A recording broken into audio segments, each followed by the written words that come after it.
In the journey towards secure and healthy relationships, clarity isn't always guaranteed. Sometimes we love deeply, only to find that the closer we get, the more the other person pulls away. Not because they don't care, but because they carry a fearful attachment pattern shaped in childhood and still active today. In this video, we'll gently but insightfully explore 8 signs that someone may have an avoidant attachment style. This isn't about labeling or blaming, it's about understanding, empathy, and most importantly, knowing how to protect yourself in love without losing who you are. The signs you're about to hear can help illuminate a confusing relationship or even help you see yourself with greater compassion and clarity. And if you've ever felt like, I can never quite reach the person I love, this video may help you name that experience so you no longer have to feel alone in it. Watch until the end, because each minute holds deeper insight, not just about others, but about yourself. And if you find this valuable, don't forget to hit subscribe and follow the channel. This is a space where healing isn't about self-sacrifice, it's about reconnecting with your true worth. We often assume that real damage only comes from the obvious violence, harsh words, or physical neglect. But there's a quieter kind of wound, one that's harder to name and even harder to heal. Emotional abandonment. There are no bruises. No one sees the tears. But your heart grows up with a silent ache. It never learned how to soothe. People who grew up in emotionally neglectful environments were rarely taught that feelings mattered. They didn't hear things like, "You seem sad. I'm here for you." Instead, they were told, "Stop crying. Why are you so sensitive?" So they learned to turn inward, to be quiet, to not burden anyone, and to hide their need to be loved. This is often how avoidant attachment styles begin. These people don't become distant because they want to. They become distant because that was the only way they learned to survive. The fewer emotions they showed, the fewer rejections they felt, the less they needed others, the less disappointment they faced. And then they enter adult relationships still carrying this old wound. You love them, you feel a spark, but every time you move closer, they pull away. Not because you've done anything wrong, but because intimacy feels like danger to someone who once learned that being vulnerable leads to pain. And this is where self-respect must come in. Because understanding their past doesn't mean you have to accept emotional absence in the present. Compassion is beautiful, but not when it costs you your emotional safety. You were not put on this earth to heal someone else by harming yourself. You don't prove your love by disappearing to make someone else feel more comfortable. You don't prove your worth by being endlessly patient with someone who's not showing up with clarity or care. If you constantly find yourself adjusting your expectations, softening your needs, or waiting for them to be ready, then pause and ask yourself, is this patience building a future, or is it slowly eroding my self-worth? A relationship doesn't have to be perfect, but it does have to be mutual. If you're the only one emotionally present doing the work, holding the space, staying available, then it's no longer connection. It's emotional survival, disguised as love. Avoidants need healing, yes, but they can only heal if they choose to. You cannot love someone into readiness.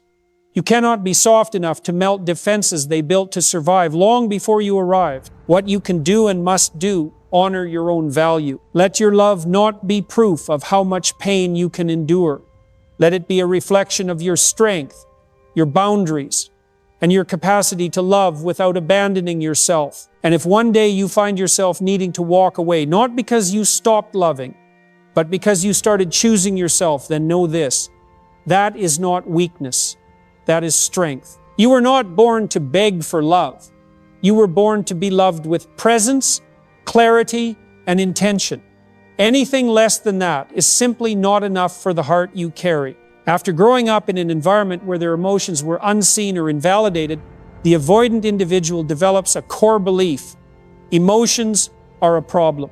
And to protect themselves, they learn to suppress anything that might make them feel vulnerable or dependent on others. They don't cry. They don't say, "I'm hurt." They don't say, "I need you." Instead, they go quiet. They deflect. They become hyper-rational, hyper-independent. On the outside, they look fine, even strong. But inside, there's a landscape of feelings that have long been locked away. Loving someone like this can feel like knocking on a door where you know someone's home, but no one ever answers. They listen to you, yet you don't feel them truly present. They may respond to your messages, but they're emotionally absent when it matters most. And here's the danger. You start doubting yourself. You begin wondering, am I asking for too much?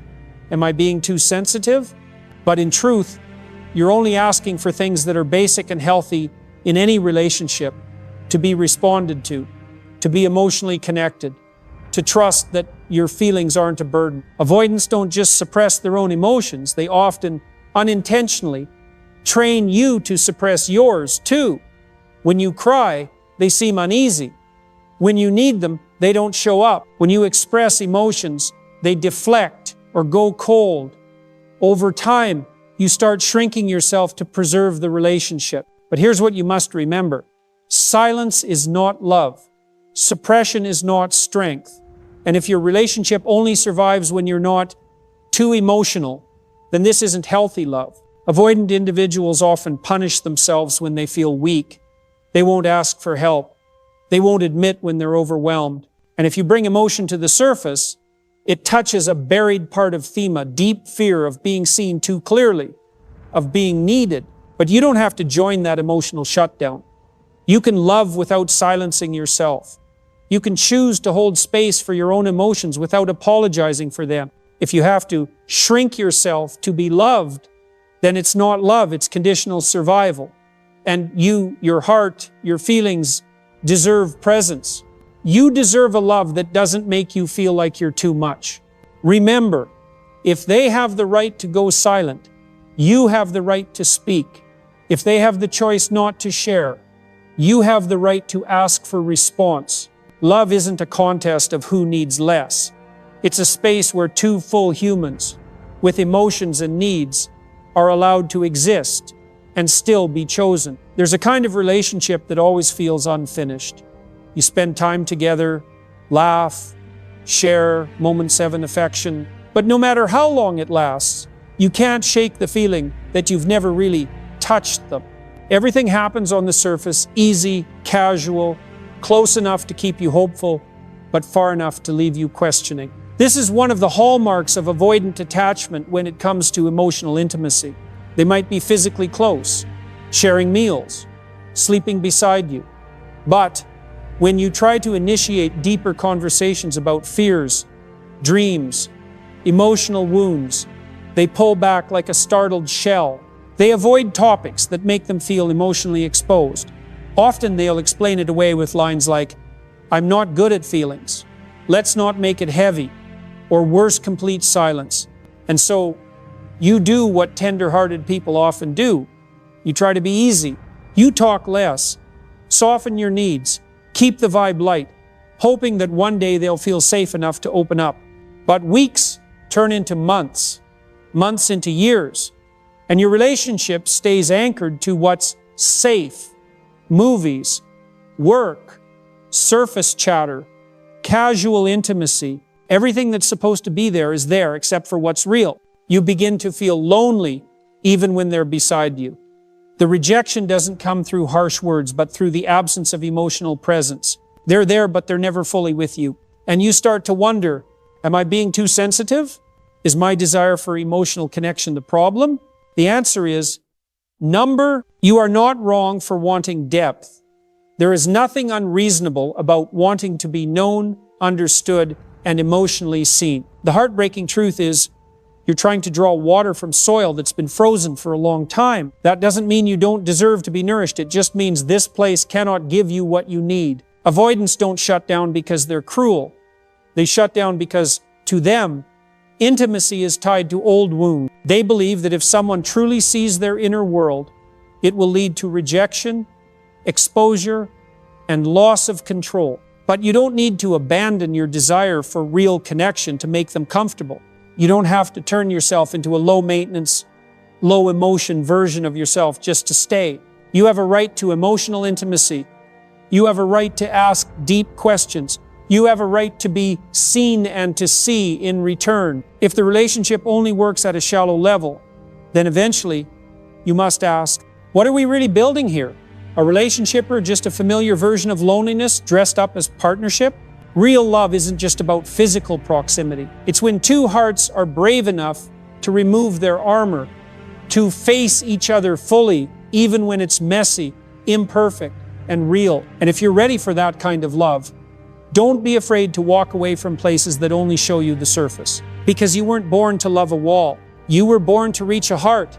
After you've reached the emotional limits of someone with avoidant attachment, after your attempts to deepen connection are repeatedly shut down, you'll likely encounter another trait.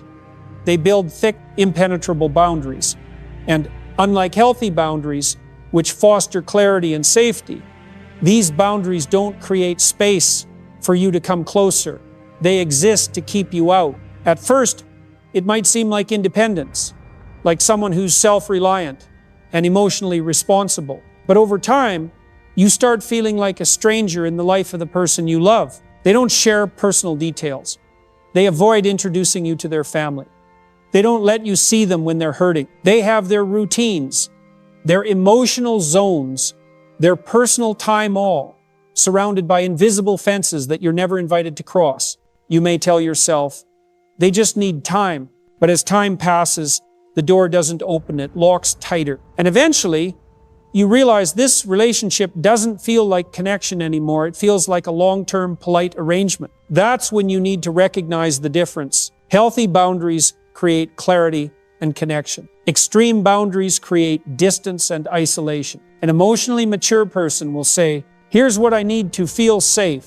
But someone with avoidant tendencies will often say, through their actions, don't get too close, I'll shut down. Are you? And if you keep accepting these extreme boundaries without voicing your own truth, your presence turns into quiet endurance. Love cannot grow where one person is locked out. You cannot build emotional intimacy when every attempt to connect is perceived as intrusion. Avoidants don't create these walls to hurt you. They build them to protect the vulnerable parts of themselves they've never learned to face. But because of that, they can't open the door unless they choose to grow, and you can't keep standing outside just because you understand. Understanding is meant to make you wise, not to keep you trapped in a one-sided connection. You can respect their space, but you must also respect yourself. You can say, I respect your privacy, but if your boundaries leave me completely shut out of your world, then I have to ask whether this is still a relationship or just emotional distance dressed as one. You're not wrong for needing access. You're not wrong for wanting to be known, included, or present in the life of the person you love. Those aren't demands, they are the very nature of real intimacy. If every time you reach out, you hit a wall, then ask yourself, what am I holding on to here's person? Or just a fortress built on fear? And if it's a wall, be brave enough to walk away.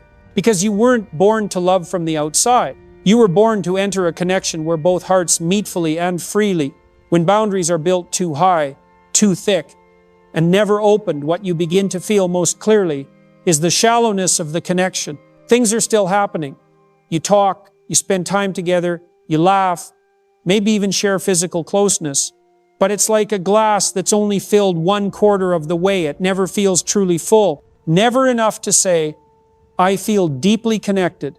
And avoidant partners, driven by fear of emotional exposure and intimacy, often keep relationships at a level that is just enough to avoid abandonment, but never enough to require real closeness. They avoid questions like, what are we? How do you see our future? Can I share this without scaring you off? And if you're the one who loves them, it starts to feel like you're chasing an emotional horizon. You try to go deeper, they retreat. You open your heart, they change the subject. You touch something real, they shut down or go quiet. Friendships with avoidance are similar. They're friendly, polite, easy to be around, but they rarely stay present when you truly need them. When you're hurting, they disappear. When you're honest, they freeze. When you ask for something deeper than casual company, they vanish. And gradually, you realize you're in a relationship where only one person is fully present to you. The issue isn't that you're too much and free. It's that they only allow connection to stay shallow because it makes them feel safe. Because the deeper it gets, the more they fear being seen, expected, or emotionally responsible. For them, relationships are manageable only when they don't require truth. But your heart isn't built for the shallow end. You long to be seen, heard, and touched, not just physically, but emotionally. You long for a bond built on honesty, vulnerability, and mutual presence. Without that, you might be with someone and still feel more alone than when you were on your own. And that's the most painful loneliness of all the kind you feel while sitting beside someone who should know your heart, but never truly reaches it because you've tried. You've been gentle. You've been patient, but they remain like a shadow present, but untouchable. You are not wrong for craving depth. You are not needy for wanting real conversations instead of guessing games. You are not asking too much by wondering, am I truly a part of this person's life or just a placeholder? The only mistake is staying in a connection that refuses to grow roots, hoping one day it might change. If you've ever found yourself in that place, then please remember, real love does not live on the surface. It needs roots, depth, and truth. You don't need a relationship that looks like something. You deserve one that feels like something. And if that kind of depth doesn't exist where you are, then maybe the most honest, self-respecting thing you can do is pause and ask, what am I waiting for from someone who never really planned to meet me in the deep? After years of emotional neglect and being denied the chance to express themselves, many grow up with a deep belief. I can only rely on myself. This is independence, but an extreme kind of protective shield they build to avoid facing pain. Independence is a wonderful quality when balanced. It helps us stand tall, confident, and responsible for our lives. But when independence becomes an excuse to avoid closeness, to refuse help, or even love, it turns into a formidable wall separating you from those who could love you. People with avoidant attachment often feel uncomfortable when someone tries to help or lean on them. They tend to keep everything to themselves, even if it leaves them painfully lonely. They don't allow themselves to be vulnerable or need others because, deep down, they fear that such needs will lead to rejection or abandonment. Many don't realize that this extreme independence is the result of having to grow up too fast without enough parental presence or caregiving. It's a way of protecting themselves, a way of saying to the world, I don't need anyone, and I can get through anything alone. But the cost of this independence is a damaged ability to truly connect. When you love someone like this, you face not only emotional distance, but also the barrier of absolute self-reliance. You'll see them reject help, refuse to share, or even avoid affectionate or caring words from you. Sometimes it feels like loving a machine, someone whose emotions and needs are so tightly controlled that they rarely surface. This makes you wonder, do they really need me? Or am I just part of their journey towards self-sufficiency? Independence shouldn't be a reason for separation. True love is a balance between strength and softness, between autonomy and trust in others. When you see your partner use independence as an excuse not to open up or allow closeness, you have the right to pause and ask, are we building a relationship or just running into a wall? And if that wall shows no sign of breaking down, you have the right to set boundaries to protect your self-respect and not become the savior for a soul unwilling to be saved. You have the right to love without losing yourself. You have the right to demand a relationship that includes presence, support, and trust. Extreme independence isn't a sign of emotional maturity. It's a sign of someone still learning how to trust and love themselves and others. And that's a long journey requiring time and patience, but it shouldn't be a reason for you to lose yourself. Once you've felt the extreme independence of the avoidant partner once, you've realized their fierce self-reliance isn't strength, but a defense. You'll discover something deeper beneath their avoidance, their wounded capacity to trust. Individuals with an avoidant attachment style typically struggle to fully trust others, even those closest to them. To them, trust isn't something easily given away. It's precious, rare, and fraught with danger. Deep inside, trust is associated with risk, pain, and the threat of abandonment. Thus, their only strategy to remain safe is to keep emotional distance. You may genuinely love them, offer sincerity, patience, even sacrifice. Yet, none of these efforts can easily break through their deep fear of trust. No matter how sincere you are, they often still doubt. Is this person truly trustworthy?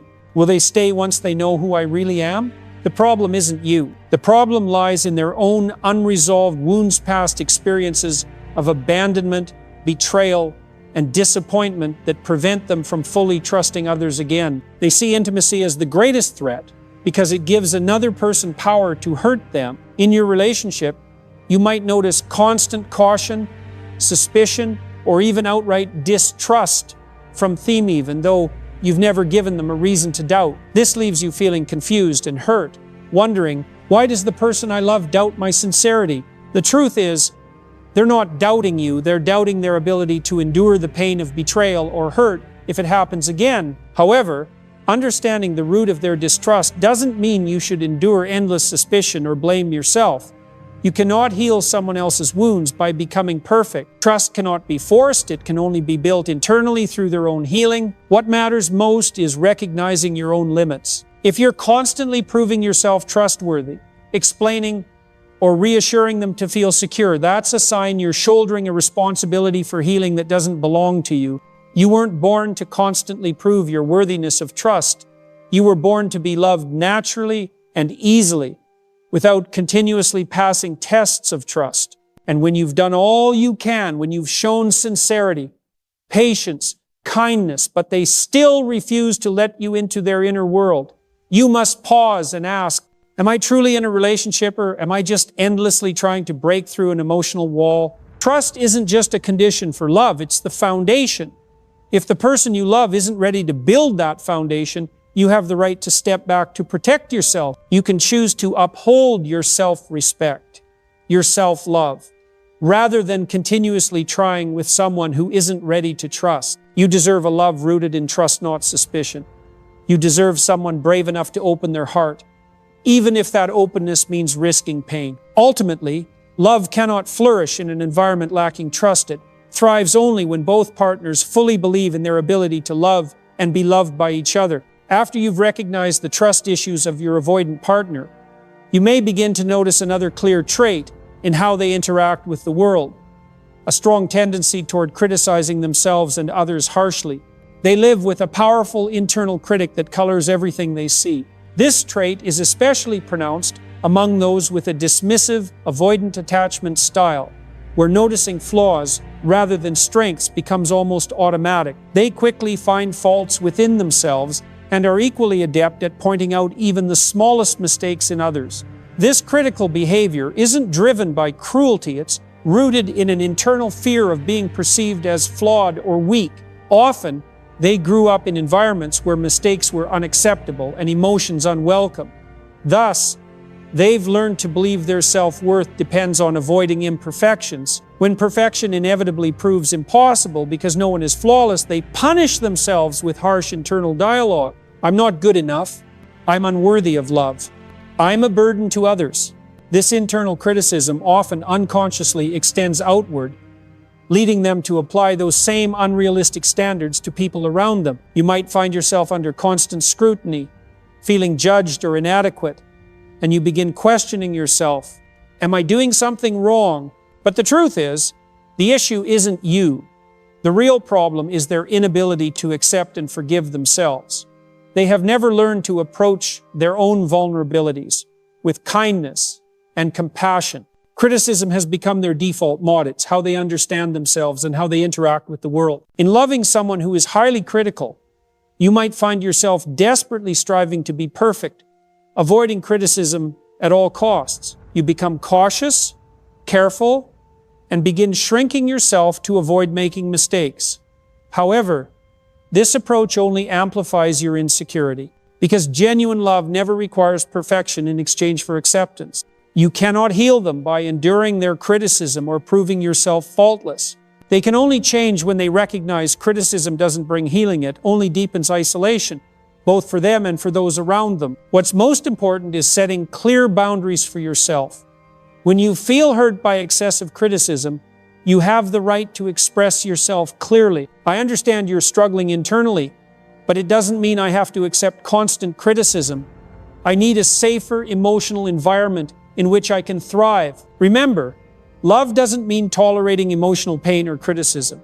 True love encourages, supports, and highlights your strengths, rather than focusing endlessly on your flaws. If the person you love cannot stop criticizing whether themselves or you, it's important to clearly see if this is a relationship you truly want to continue. You have the right to choose a healthier environment, a relationship that doesn't force you to live in constant caution and anxiety. You deserve a love that sees more of your strengths than your flaws, a love that heals rather than causes more pain. In the end, no one deserves to live with a constant internal voice telling them they're not enough.